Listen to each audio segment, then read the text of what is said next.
Assalamualaikum warahmatullahi wabarakatuh. Perkenalkan, nama saya Dini Rahmawati dari kelas 2 Psikologi. Di video kali ini saya akan membahas tentang uji Mann-Whitney. Pada video kali ini kita akan membahas tentang uji Mann-Whitney. Uji Mann-Whitney disebut juga dengan pengujian O yang dikembangkan oleh Henry Mann dan Donald R. Whitney pada tahun 1947. Data observasi dari uji Mann-Whitney adalah data berskala ordinal. Uji Mann-Whitney digunakan untuk membandingkan dua populasi yang berasal dari populasi yang sama atau digunakan untuk menguji apakah kedua populasi tersebut sama atau tidak, serta digunakan untuk menguji rata-rata dari dua sampel berukuran tidak sama. Nah, kriteria pengujian yang dipakai oleh uji Mann-Whitney ini adalah jika nilai signifikasi lebih besar dari alfa, maka H0 diterima dan H1 ditolak. Sebaliknya, jika nilai signifikasi lebih kecil dari alfa, maka H0 ditolak dan H1 diterima.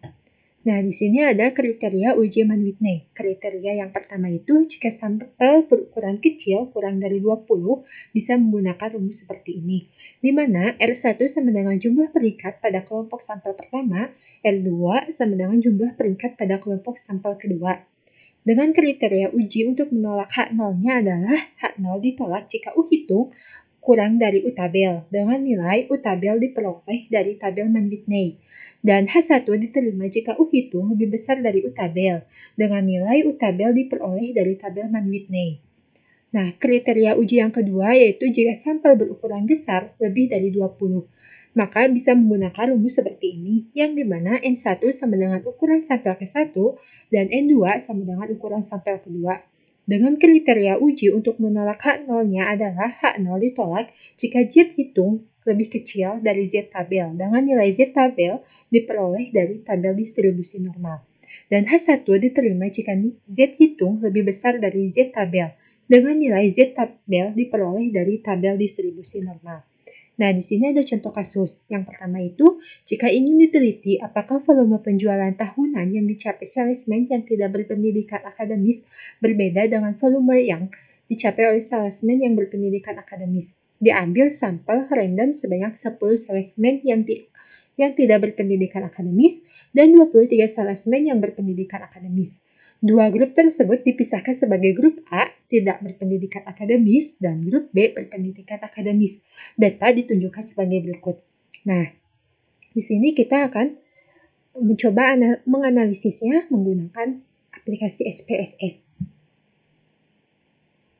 Nah, seperti biasa, kita buka dulu aplikasi SPSS-nya. Setelah itu, kita ke variable view. Di variable view, kita masukkan dengan populasi, lalu yang kedua dengan penjualan. Karena datanya itu tidak ada bilangan desimal, maka kita ganti dengan 0.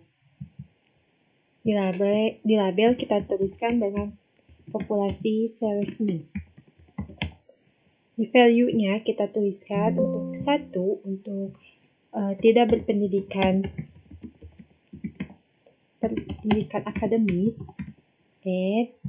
dan kedua untuk berpendidikan akademis.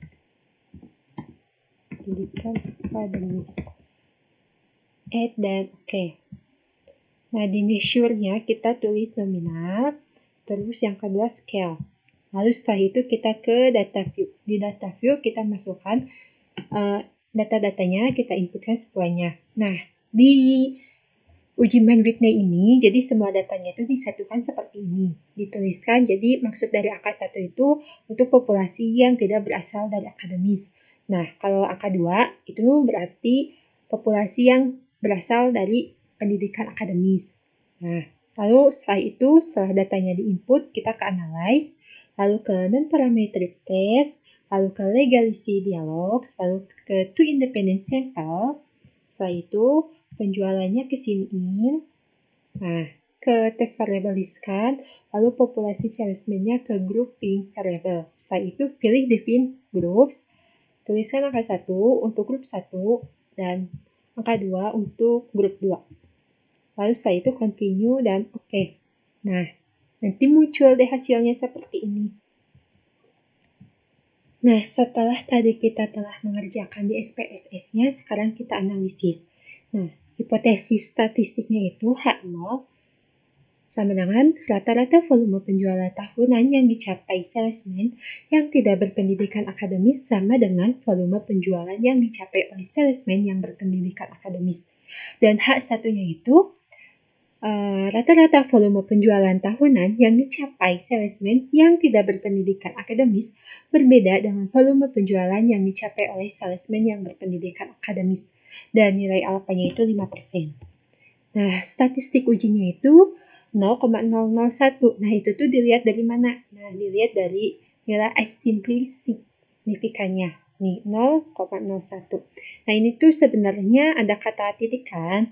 Nah, sebenarnya itu di sebelah kirinya itu ada kata 0, angka 0. Makanya kita tulis di sini 0,001.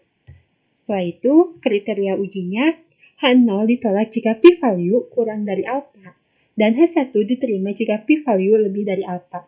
Nah, p-value-nya itu tadi 0,001 dan alfanya itu 0,005.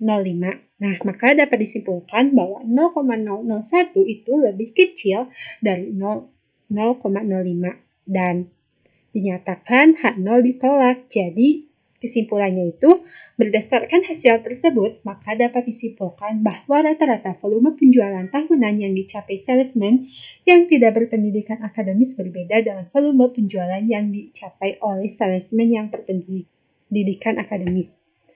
Nah, mungkin itu saja dari saya. Terima kasih. Mohon maaf apabila ada kesalahan. Sampai jumpa di video selanjutnya.